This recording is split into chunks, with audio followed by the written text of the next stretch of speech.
Hello नमस्कार दोस्तों, जय Shri Ram. Again welcome in your channel यात्रा में दोस्तों आज हम बात करेंगे भारतवर्ष में स्थित एक ऐसे पवित्र स्थल की जहां जन्म हुआ था हम सबके प्रभु भगवान श्री राम जी का। जी हाँ मित्रों, हम बात कर रहे हैं उत्तर प्रदेश में सरयू तट। जय श्री राम। दोस्तों हम इस समय आ चुके हैं अयोध्या में राम जन्मभूमि पे और इस समय हम खड़े हैं अपने होटल की बालकनी में। इस प्रकार की होटल है और इस होटल का नाम है वैष्णो माँ वैष्णो होटल और ये बिल्कुल राम मंदिर से 1.5 किलोमीटर की दूरी पर है। और अभी आपको चल के रूम दिखाते हैं, रूम की कास्ट बताते हैं और फिर चलते हैं राम जन्मभूमि और आज पूरा दिन घूमेंगे अयोध्या। तो बने रहिए इस वीडियो के एंड तक। और जिन लोगों ने अभी तक हमारे चैनल को सब्सक्राइब नहीं किया वो अभी से सब्सक्राइब करें, क्योंकि आने वाले ब्लॉग्स भी आपको देखने को मिलते रहे। तो अब चलते हैं रूम में, रूम दिखाते हैं, रूम का चार्ज बताते हैं, फिर आगे की प्रक्रिया जारी रखते हैं। तो बने रहिए वीडियो के एंड में हमारे साथ अंत तक और देखते रहिए आपका अपना चैनल यात्रा में। दोस्तों आप सभी इस बात से तो अवगत होंगे ही कि भगवान राम के मंदिर को बनाने के लिए बहुत लंबे समय तक लड़ाई लड़ने के बाद आखिरकार दिनांक 9 नवंबर 2019 को सुप्रीम कोर्ट द्वारा यह फैसला लिया गया कि वह प्रभु श्री राम जी की ही जन्मभूमि है। खैर यह बात तो रही मंदिर की तथा उससे जुड़ी कहानियों की। तो हम बात करते हैं दोस्तों अयोध्या कैसे जाए। यदि आप रेलगाड़ी से यात्रा करना पसंद करते हैं तो आपको अयोध्या जंक्शन पे पहुंचना होगा, जिसके लिए आपको ट्रेन लगभग भारत के सभी प्रमुख शहरों से आपको आसानी से मिल जाएंगी। हाँ, यदि आपके शहर से डायरेक्ट ट्रेन की सुविधा नहीं है तो आपको फैजाबाद तक ट्रेन से ट्रेवल करना होगा, जहाँ फैजाबाद से अयोध्या की दूरी केवल 7 किलोमीटर है, जहाँ तक आप स्टेशन के बाहर ऑटो या टैक्सी से आसानी से जा सकते हैं। अयोध्या आपको कई शहर जैसे दिल्ली, लखनऊ, वाराणसी और जैसे कि आपने देखा ये रूम हमारा छोटा जरूर दिखे ना, राम मंदिर के पास में है, इसलिए हमको राम मंदिर जाने में ज़्यादा दिक्कत नहीं होगी।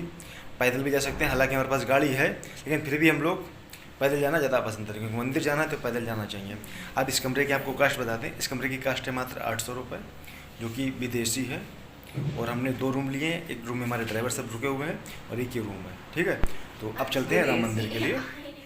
आप यहाँ तक का भी टिकट करा सकते हैं। यहाँ से अयोध्या की दूरी लगभग 35 किलोमीटर है, जहाँ पहुँचने के लिए आपको राज्य सरकार द्वारा चलाई जा रही बसें तथा कुछ एक्सप्रेस व लोकल ट्रेन भी मिल जाती हैं।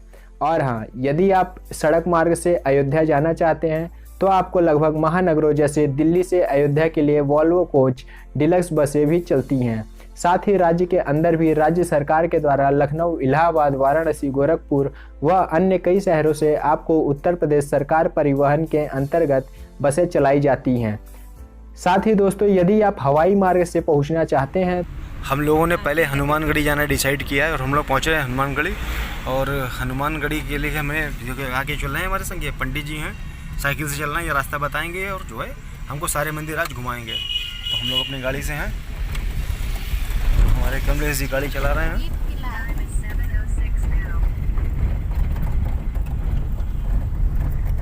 में मर्यादा पुरुषोत्तम श्री राम एयरपोर्ट नाम से एक बहुत ही भव्य एयरपोर्ट का निर्माण कार्य चालू किया गया है, जो आपको भविष्य में अयोध्या तक पहुंचने में डायरेक्ट सुविधा प्रदान करेगी। जी हाँ दोस्तों, अब हम अयोध्या पहुंच चुके हैं। अब हम बात करते हैं दोस्तों कि हम अयोध्या में कितने दिन के लिए रुके व कहाँ ठहरे। अगर आपको केवल अयोध्या में श्री राम जन्मभूमि के दर्शन करने हैं तो आपके लिए एक दिन सफिशिएंट होगा, परंतु यदि आपको अयोध्या नगरी के प्रमुख स्थानों के दर्शन करना है तो आपको 2 से 3 दिन अवश्य लगेंगे। और हाँ, आपको अयोध्या में ठहरने के लिए बहुत से मठ व धर्मशाला बने हैं, जहां आप किफ़ायती दामों पर मठ व धर्मशाला में रुक सकते हैं। इसमें आपको नॉन एसी रूम्स 200 से 250 तक तथा एसी रूम्स 800 रुपये से 1000 रुपये तक आसानी से मिल जाएंगे। और अगर आपके पास बजट कम है तो आप श्री जानकी महल ट्रस्ट द्वारा बनवाए गए हॉल में मुफ्त में ठहर सकते हैं। साथ ही अगर आपके पास बजट अधिक है तो आप आसपास के निजी होटलों में ठहर सकते हैं। यहाँ आपको श्री राम की रसोई में पटना के प्रसिद्ध महावीर मंदिर ट्रस्ट द्वारा मुफ्त में भोजन भी कराया जाता है, जहाँ पर आप प्रसाद ग्रहण कर सकते हैं। तथा साथ ही साथ आपको आसपास कई धर्मशालाओं में 50 रुपये पर थाली भोजन भी मिल जाती है। तो चलिए अब हम दोस्तों चलते हैं श्री राम लला के दर्शन के लिए, लेकिन उससे पहले हमें सरयू जी में स्नान करना होगा, जहाँ तक हम अयोध्या स्टेशन से सरयू तट की दूरी लगभग 3 किलोमीटर है, जहाँ आप ऑटो रिक्शा या ई रिक्शा से आसानी से जा सकते हैं, जहां पहुंचने के लिए आपको 20 से 30 रुपये चार्ज लग सकता है। सरयू नदी के किनारे आपको कई सारे घाट देखने मिलेंगे, जहां आप जाकर कुछ यादगार पलों के व अच्छे लोकेशन के फोटो क्लिक कर सकते हैं। यहाँ प्रमुख घाटों में आपको लक्ष्मण घाट, जानकी घाट, दशरथ घाट, राजघाट और भी कई घाट यहाँ पर आपको देखने मिलेंगे। आपको नदी से लगी हुई ही राम की पैड़ी देखने मिलेगी।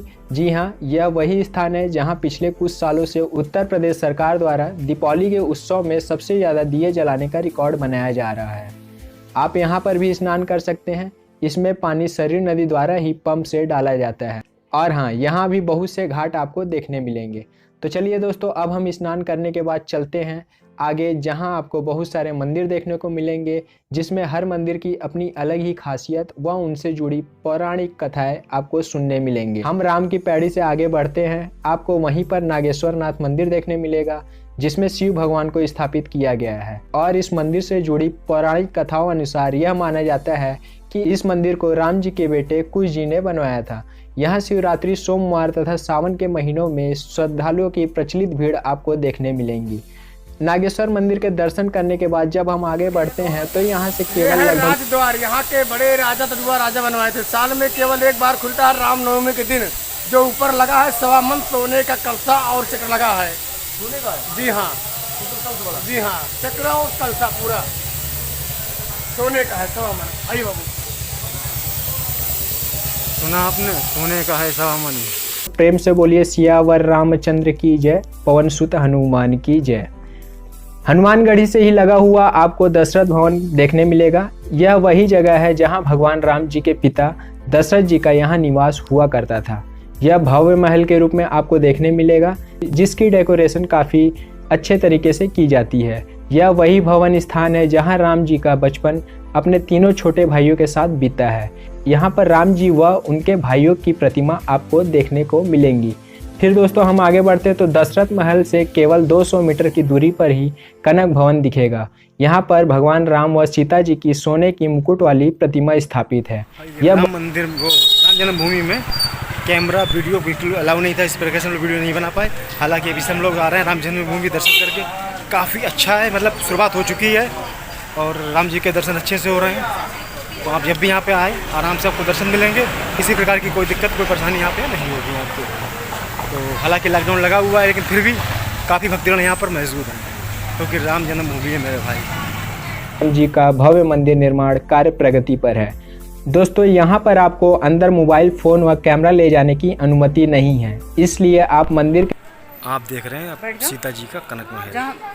आइए आपको दिखाते हैं फ्रंट कैमरे से। ऐसे एक बानर आ आज ही रामलला के दर्शन करने का मौका मिलेगा। और हाँ, भगवान के दर्शन आपको 30 फीट दूरी से ही हो पाएगा। दोस्तों यहाँ पर रामलला जी के दर्शन समय सुबह 7 बजे से 11 बजे के बीच, फिर दोपहर 1 बजे से 5 बजे तक दर्शन कर सकते हैं। तो आप इस समय अनुसार ही श्री राम जी के दर्शन करने अवश्य जाएं। रामलला जी के दर्शन के बाद हम आगे बढ़ेंगे और राम जन्मभूमि न्यास कार्यशाला में हमें राम मंदिर की छवि दिखेगी। यह मंदिर से लगभग 2 किलोमीटर की दूरी पर स्थित है, जहां श्री राम जी का मंदिर जो कि निर्माण हो रहा है, उस मंदिर के मॉडल का दर्शन यहाँ किया जा सकता है। इस मंदिर के निर्माण के लिए लगभग 28 साल पूर्व से ही पत्थरों की तराशी व नक्काशी की जा रही है। आप इनका भी दर्शन आप यहाँ पर आकर कर सकते हैं। दोस्तों आपको यह बता दें, मंदिर निर्माण कार्य जारी है, जिसे पूर्ण रूप से बनने में 3 से 4 साल लग सकते हैं। हाँ, लेकिन मंदिर काफ़ी भव्य व विशाल रूप से बनाया जा रहा है। हम सभी को इंतजार रहेगा कि मंदिर का पूर्ण कायाकल्प जल्दी से जल्दी हो जाए और हम सभी भगवान श्री राम जी के दर्शन के लिए पुनः एक बार अवश्य जाए। साथ ही दोस्तों अयोध्या में मणि पर्वत आपको देखने मिलेगा, जिसका अपना ही एक महत्वपूर्ण महत्व है।